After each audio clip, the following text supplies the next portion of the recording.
नमस्कार दोस्तों, स्वागत है आपका आज के मुख्य समाचार में।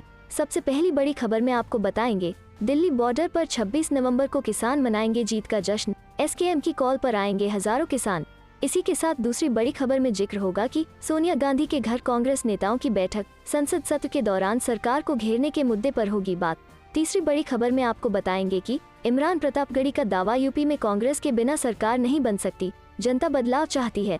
दोस्तों, हर एक खबर की गहराई में आपको ले जाएंगे, लेकिन दोस्तों खबर में आगे बढ़ने से पहले अगर आपको भी ऐसा लगता है कि 5 राज्यों के चुनाव में महंगाई का असर पड़ेगा और भाजपा का सुपड़ा साफ होगा, तो आप अभी इस वीडियो को लाइक कीजिए और इस लाल बटन को दबाकर चैनल को सब्सक्राइब करके घंटी बजाइए और कमेंट में लिखिए जय हिंद। दिल्ली बॉर्डर पर 26 नवंबर को किसान मनाएंगे जीत का जश्न, एसकेएम की कॉल पर आएंगे हजारों किसान। जी हाँ दोस्तों, केंद्र सरकार द्वारा 3 कृषि कानूनों के विरोध में किसानों का आंदोलन लगातार जारी है, लेकिन प्रधानमंत्री नरेंद्र मोदी ने इन तीनों कृषि कानूनों को वापस लेने का ऐलान कर दिया था और आज इसी के साथ कैबिनेट में इन तीनों कृषि कानूनों की वापसी का प्रस्ताव भी पास हो गया। इसके बाद किसान नेताओं के सरकार के खिलाफ कड़े रुखों में नरमी देखने को मिली। 2-6 नवंबर को दिल्ली की सीमाओं पर किसानों के आंदोलन को 1 साल पूरा होने जा रहा है। इसके चलते संयुक्त किसान मोर्चा ने दिल्ली की सीमाओं पर चल रहे किसान मोर्चा पर किसानों की संख्या बढ़ाने की कॉल दे रखी है, जिसके चलते अब दिल्ली की सीमाओं पर चल रहे किसान आंदोलन में किसानों की संख्या बढ़नी शुरू हो गई है। तीनों कृषि कानून वापस लेने पर खुश हैं किसान। वहीं आज मोदी कैबिनेट में तीनों कृषि कानूनों की वापसी की मंजूरी पर मुहर लगा दी है। वहीं कैबिनेट में तीनों कृषि कानूनों की वापसी की मंजूरी के बाद किसान नेताओं में खुशी की लहर है। जो किसान नेता सरकार के खिलाफ कड़ा रुख अपना रहे थे, अब वो सरकार के प्रति सकारात्मक बयान दे रहे हैं। वो सरकार के इस कदम की सराहना भी कर रहे हैं। अपनी जीत की खुशियां मनाएंगे किसान नेता दर्शनपाल सिंह, रमिंदर पटियाल, बूटा सिंह और सतीश नंबरदार ने कहा कि 26 नवंबर को किसान आंदोलन को 1 साल पूरा होने जा रहा है, जिसके चलते संयुक्त किसान मोर्चा ने दिल्ली की सीमाओं पर किसानों की संख्या बढ़ाने का ऐलान कर रखा है, जिसके चलते अब दिल्ली की सीमाओं पर किसानों का पहुंचना शुरू हो चुका है। इस मौके पर किसान अपनी जीत की खुशियां मनाएंगे। चलते हैं अगली खबर की तरफ। सोनिया गांधी के घर कांग्रेस नेताओं की बैठक, संसद सत्र के दौरान सरकार को घेरने के मुद्दे पर होगी बात।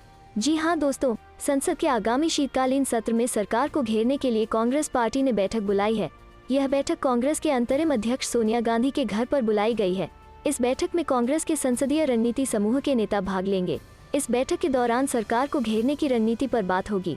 साथ ही यह भी बात हो सकती है कि इस मुद्दे को कब उठाया जाए कि जिससे सरकार को मुश्किल में डाला जाए। इस बैठक में कांग्रेस के बड़े नेता शामिल होंगे। माना जा रहा है कि सोनिया गांधी नेताओं को निर्देश देंगी कि कैसे ज्यादा से ज्यादा मुद्दों को सत्र के दौरान उठाया जाए और सरकार को जवाब देने के लिए मजबूर किया जाए। 2-9 नवंबर शुरू हो रहे संसद के शीतकालीन सत्र को लेकर कांग्रेस सरकार के खिलाफ काफी मुखर दिखाई दे रही है। कृषि कानूनों की वापसी के ऐलान के बाद विपक्षी पार्टियां केंद्र सरकार पर पूरी तरह हमलावर हैं। ऐसे में माना जा रहा है कि शीतकालीन सत्र काफी हंगामेदार रह सकता है। सत्र की शुरुआत से पहले 28 नवंबर को एक सर्वदलीय बैठक बुलाई गई है। इसके अलावा राज्यसभा अध्यक्ष और उपराष्ट्रपति वेंकैया नायडू ने 28 नवंबर को पार्टी के नेताओं की मीटिंग बुलाई है। इस बैठक में सदन को सुचारू रूप से चलाने और कामकाज को लेकर चर्चा की जाएगी। वहीं सत्र में ज्यादा से ज्यादा बिल पास करवाए जाएं और अधिक से अधिक काम हो, इसके लिए सरकार भी कमर कस चुकी है। चलते हैं अगली खबर की तरफ। इमरान प्रतापगढ़ी का दावा, यूपी में कांग्रेस के बिना सरकार नहीं बन सकती, जनता बदलाव चाहती है। जी हाँ दोस्तों, मुरादाबाद में कांग्रेस के प्रतिज्ञा सम्मेलन में कांग्रेस अल्पसंख्यक प्रकोष्ठ के राष्ट्रीय अध्यक्ष इमरान प्रतापगढ़ी भी पहुंचे, जिन्होंने एबीपी गंगा से खास बातचीत की। कहा कि अब कांग्रेस का काफिला प्रियंका गांधी के नेतृत्व में आगे बढ़ चुका है। यह काफिला अब रुकने वाला नहीं है। जनता महंगाई की मार से त्रस्त है और अब बदलाव चाहती है। इमरान प्रतापगढ़ी ने बातचीत के दौरान शायराना अंदाज में सरकार की नाकामियों को भी गिनाया। कांग्रेस अल्पसंख्यक प्रकोष्ठ के राष्ट्रीय अध्यक्ष इमरान प्रतापगढ़ी ने एबीपी गंगा से खास बातचीत के दौरान कहा कि उत्तर प्रदेश में सरकार बिना कांग्रेस के कोई बना नहीं पाएगा, क्योंकि सरकार बनाने की चाबी अब कांग्रेस के हाथ में होगी। यह पदाधिकारियों का सम्मेलन है जिसमें प्रियंका गांधी पदाधिकारियों से उनके जिले का हाल चाल लेंगी और जानेंगे कि 2022 में उनके क्षेत्र में कौन से मुद्दे चुनावी मुद्दे बन सकते हैं। साथ ही कार्यकर्ताओं में जोश और ऊर्जा का संचार करेंगी ताकि 2022 में कार्यकर्ता पूरे दमखम से चुनाव में कांग्रेस की ताकत दिखा सके। इमरान प्रतापगढ़ी ने कहा, सरकार के कुरीतियों की वजह से आज जनता महंगाई और बेरोजगारी की मार से त्रस्त। पेट्रोल 100 के पार है, डीजल भी शतक के करीब है। ऐसे देश प्रदेश नहीं चलता। कांग्रेस ने उपचुनाव में बीजेपी को हराया, इसीलिए सरकार को झटका लगा और उसने पेट्रोल और डीजल के दामों में 5 और 10 रुपए की कमी की। अगर इन्हें यूपी की सभी सीटों पर हार जाएगी तो हम अभी पेट्रोल और डीजल 50 रुपए सस्ता कर देंगे। इमरान ने कहा, आप बीजेपी को प्रदेश में हरा दीजिए, इनका सारा बुखार उतर जाएगा और महंगाई बेरोजगारी खुद व खुद दूर होने लगेगी। प्रियंका मुरादाबाद की बहू है क्योंकि रॉबर्ट वारा का घर मुरादाबाद में है, इसलिए आज मुरादाबाद अपनी बहू का अपनी बेटी का स्वागत करेगा। हम पार्टी की नीतियों को जन जन तक पहुंचाने की तैयारी कर रहे हैं। चलते हैं अगली खबर की तरफ। वरीय कांग्रेस नेता जयेश सिंह का दावा, महंगाई पर बैकफुट पर भाजपा 27 नवंबर को पद मार्च करेगी पार्टी। जी हां दोस्तों, बढ़ती महंगाई के विरोध में कांग्रेस 27 नवंबर को जन जागरण अभियान के तहत बगहा में नगर के गोपाल जी मार्केट से सुबह 11 बजे पद मार्च निकालेगी, जिसकी सभी तैयारी पूरी कर ली गई है। उक्त बातें कांग्रेस के वरिष्ठ नेता जयेश सिंह ने डुमरिया में कांग्रेस कार्यकर्ताओं की बैठक को संबोधित करते हुए कही। उन्होंने कहा कि अखिल भारतीय कांग्रेस व बिहार प्रदेश कांग्रेस कमेटी के निर्देश पर देश में बढ़ती पेट्रोल, डीजल और गैस के दाम व अन्य घरेलू सामान की वृद्धि के विरोध में 14 नवंबर से जन जागरण अभियान चल रहा है। इसी के तहत 27 नवंबर को बगहा कांग्रेस कमेटी द्वारा गोपाल जी मार्केट बगहा 2 से कांग्रेस कार्यकर्ता उनके नेतृत्व में जन जागरण अभियान पद यात्रा निकालेंगे। उन्होंने कहा कि केंद्र की नरेंद्र मोदी सरकार बैकफुट पर चली गई है, इसलिए सरकार ने कृषि कानून को वापस लेने की घोषणा की है। महंगाई के कारण पूरे देश में आम लोगों की परेशानी काफी बढ़ गई है। गैस, डीजल और पेट्रोल की कीमतें अब आसमान छू रही हैं। उन्होंने जन यात्रा में कार्यकर्ताओं से बड़ी संख्या में पहुंचने की अपील की। जयेश सिंह ने कहा कि कृषि कानून असंवैधानिक था। सरकार की लापरवाही के कारण किसानों को सड़क पर उतरना पड़ा। अगर सरकार पहले बिल उठा लेती तो 500 से ज्यादा किसानों की जान नहीं जाती। उन्होंने कहा कि प्रदेश में अपराध चरम पर है। आए दिन लूट हत्या की घटनाएं सामने आ रहा है। सड़कों का हाल खस्ता हाल है। आए दिन सड़क दुर्घटनाएं हो रही हैं। इसके साथ ही उन्होंने जन यात्रा में सभी कार्यकर्ताओं से बड़ी संख्या में मार्च में पहुंचने की अपील की। चलते हैं अगली खबर की तरफ। कोविड मृतकों के लिए कांग्रेस नेता राहुल गांधी की 2 मांग। कहा, कोरोना से मरने वालों के परिजनों को दिए जाएं 4 लाख। जी हां दोस्तों, कांग्रेस नेता राहुल गांधी ने बीजेपी शासित राज्य गुजरात में कोरोना से हुई मौतों के आंकड़ों को लेकर सवाल खड़े किए हैं। उन्होंने कहा, कोरोना मृतकों के सही आंकड़े बताए जाएं। साथ ही कोविड से मारे गए परिवारों को राज्य सरकार से हर्जाना देने की भी मांग की है। राहुल गांधी ने अपने इस ट्वीट में एक वीडियो भी शेयर किया है, जिसमें गुजरात के रहने वाले उन लोगों का दर्द बयां किया गया है जिन्होंने कोविड के समय किसी अपनों को खोया। राहुल गांधी ने कहा कि गुजरात मॉडल की बात तो होती रहती है। हमने जिन परिवारों से बात की सबने ये कहा कि कोविड के समय न उनको ऑक्सीजन मिला, न बेड मिला और न ही वेंटिलेटर मिला। वीडियो में राहुल गांधी कहते हैं कि जब सरकार को लोगों की मदद करनी थी तब सरकार नहीं थी, जब लोगों को मुआवजे की जरूरत थी तब भी वो वहाँ नहीं थी। राहुल गांधी ने कहा कि राज्य सरकार झूठा आंकड़ा देती है। राज्य में 10,000 नहीं बल्कि 3 लाख लोगों की कोरोना से मौत हुई है। राहुल गांधी ने कहा कि मुआवजा 3 लाख लोगों को मिलना चाहिए, लेकिन आज के गुजरात में 10,000 लोगों को 50,000 रुपए दिए जाते हैं। राहुल गांधी ने आगे कहा कि प्रधानमंत्री के पास हवाई जहाज खरीदने के लिए करोड़ों रुपए है, लेकिन गुजरात में मारे गए लोगों के परिवार को देने के लिए नहीं है। राहुल गांधी ने कहा है कि कांग्रेस पार्टी की मांग है कि हर परिवार को 4 लाख रुपए दिया जाए। कोरोना के दौरान बड़े उद्योगपतियों का टैक्स माफ किया गया, लेकिन कोरोना से मारे गए लोगों की मदद नहीं की। राहुल गांधी ने कहा कि जो लोग कोरोना से मरे हैं वो वापस नहीं आएंगे, लेकिन कांग्रेस पार्टी सरकार पर दबाव बनाएगी कि वो 4 लाख रुपए मुआवजे के तौर पर पीड़ित परिवारों को दे। वहीं भारत में अब तक कोरोना से 437 लोगों की मौत हुई है। कोरोना के मामलों की कुल संख्या 34,535, 763 हो गई है। वहीं कोरोना के सक्रिय मामलों की बात करें तो 111, 481 हो गई है। पिछले 24 घंटे में कोरोना से 10,949 लोग ठीक हुए। वहीं कोरोना से मरने वालों की संख्या 466,584 हो गई है। पिछले 24 घंटे में 76,58,203 वैक्सीनेशन हुआ। अब तक कुल 1,44,44,23,573 वैक्सीनेशन हो चुका है। चलते हैं अगली खबर की तरफ। 29 नवंबर को दंगा नहीं करेंगे, जश्न मनाएंगे किसान, ट्रैक्टर रैली पर बोले राकेश टिकैत। जी हां दोस्तों, प्रधानमंत्री नरेंद्र मोदी के ऐलान के बाद कृषि कानून की वापसी को केंद्रीय कैबिनेट से भी मंजूरी मिल गई है। अब इसे हटाने के लिए संसद में बिल लाया जाएगा। वहीं कृषि कानूनों को वापस लिए जाने के फैसले के बाद भी किसान अपने आंदोलन पर डटे हुए हैं। किसानों की अभी भी सरकार से कुछ मांगे हैं जिनको लेकर वो आंदोलन खत्म करने के मूड में नजर नहीं आ रहे हैं।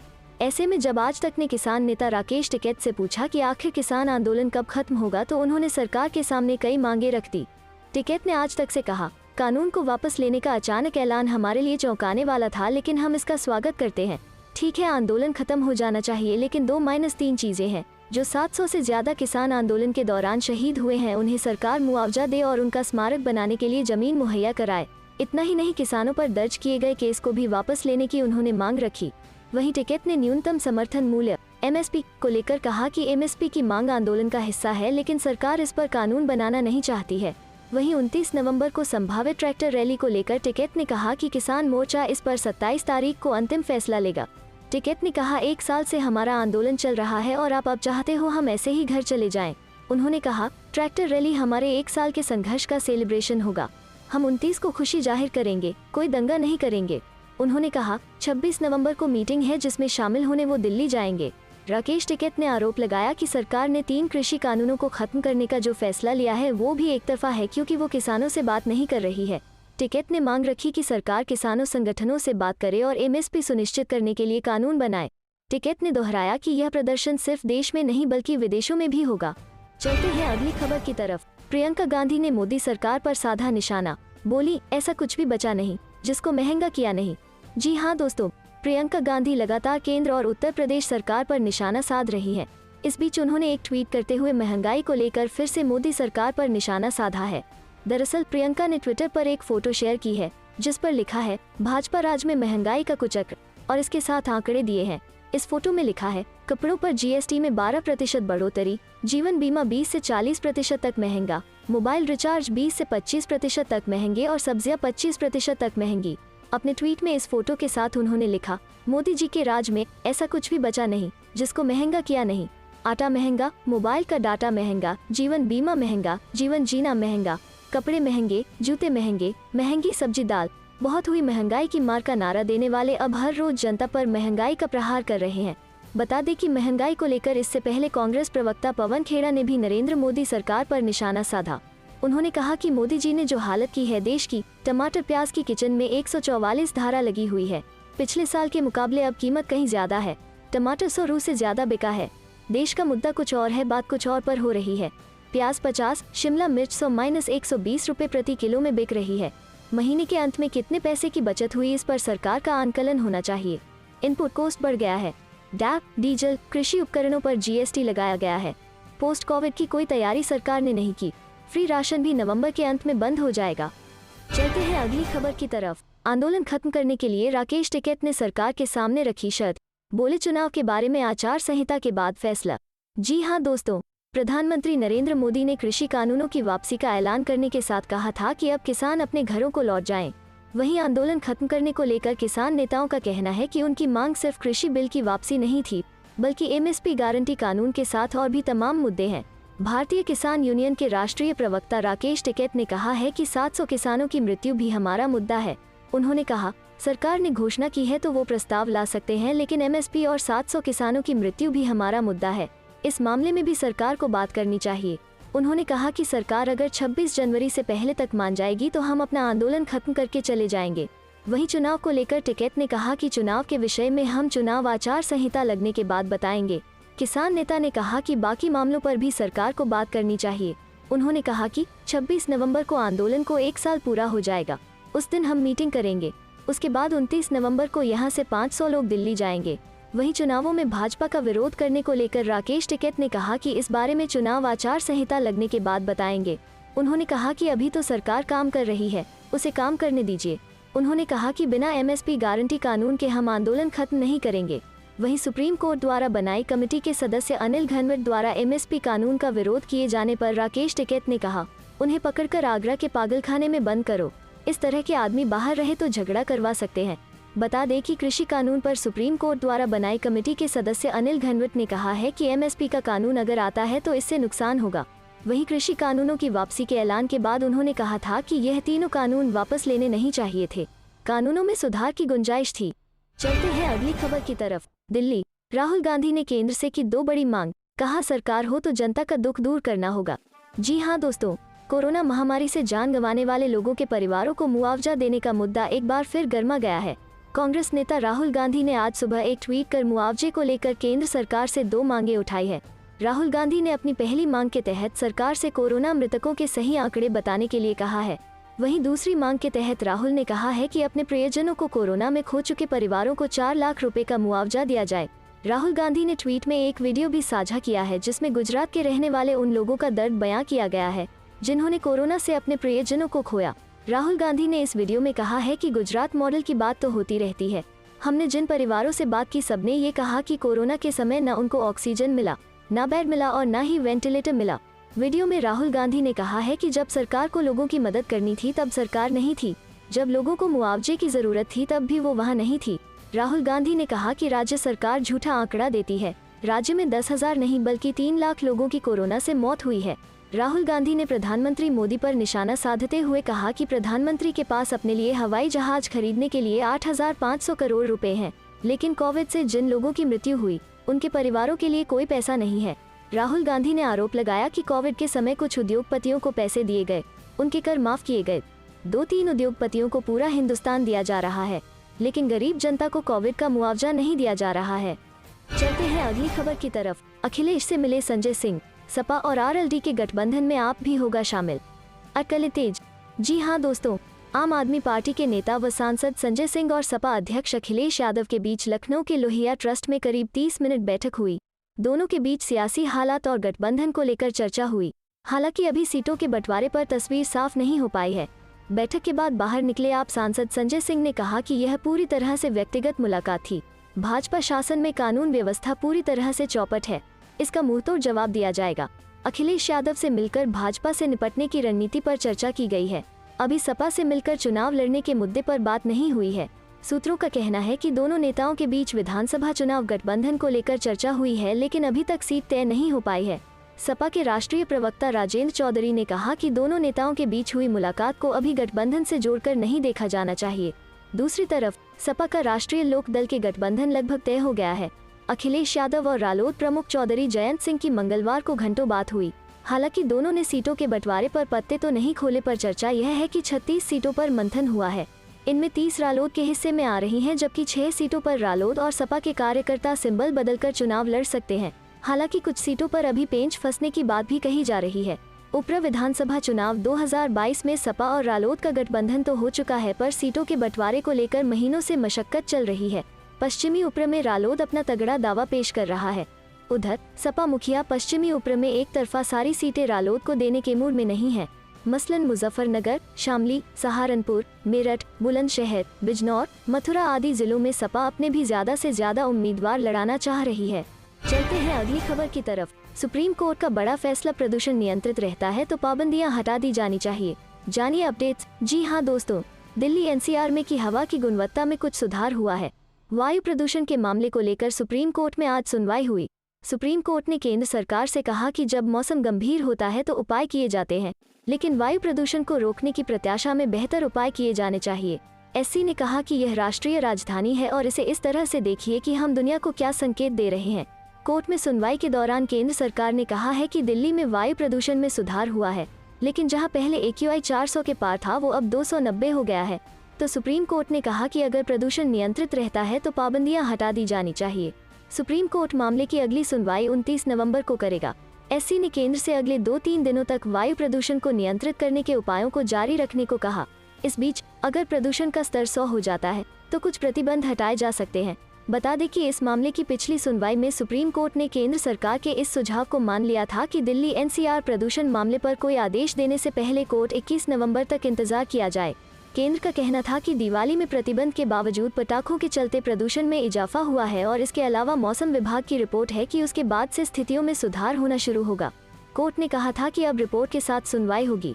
कोर्ट ने पिछली सुनवाई में केंद्र को निर्देश दिया था कि वायु प्रदूषण के मुद्दे की निगरानी के लिए गठित समिति पंजाब, हरियाणा, उत्तर प्रदेश और दिल्ली के मुख्य सचिवों के साथ एक आपातकालीन बैठक बुलाए और निर्माण कार्यों को रोकने, गैर जरूरी परिवहन जैसे मुद्दों को ध्यान में रखे। चलते हैं अगली खबर की तरफ। यूपी के लड़के पार्ट 2, क्या सुपरहिट होगी अखिलेश जयंत की जोड़ी? जी हाँ दोस्तों, उत्तर प्रदेश की सियासत में 2017 के बाद 2022 के चुनावी रण में एक बार फिर यूपी के लड़कों का सियासी जलवा देखने को मिल सकता है। पिछले चुनाव में मोदी लहर पर सवार बीजेपी से मुकाबला करने के लिए सपा कांग्रेस साथ आई थी, तो अखिलेश यादव राहुल गांधी की जोड़ी को यूपी के लड़के का नाम दिया गया था। दोनों ने सूबे की सड़कों पर जमकर प्रचार किया था। इसके बावजूद अखिलेश राहुल की जोड़ी सफल नहीं रही। वहीं 5 साल के बाद एक बार फिर उत्तर प्रदेश के चुनावी संग्राम में यूपी के लड़के उतर रहे हैं, लेकिन किरदार और जोड़ी थोड़ी अलग है। इस बार सपा कांग्रेस नहीं बल्कि सपा आरएलडी गठबंधन कर चुनाव में उतर रहे हैं, तो अखिलेश जयंत की जोड़ी को यूपी के लड़के पार्ट 2 की तरह देखा जा रहा है। ऐसे में सवाल उठता है कि जयंत अखिलेश की जोड़ी क्या बीजेपी को चुनावी मात दे सकेगी? 2022 के चुनाव के लिए सपा बड़े दलों के बजाय छोटे दलों से गठबंधन करने में लगी है। पूर्वांचल में ओम प्रकाश राजभर की पार्टी से हाथ मिलाने के बाद अखिलेश यादव ने पश्चिमी यूपी में अपने समीकरण को दुरुस्त करने के लिए जयंत चौधरी की आरएलडी से गठबंधन फाइनल कर लिया है। अखिलेश जयंत के बीच मंगलवार की मुलाकात के बाद सपा आरएलडी ने गठबंधन की पुष्टि कर दी।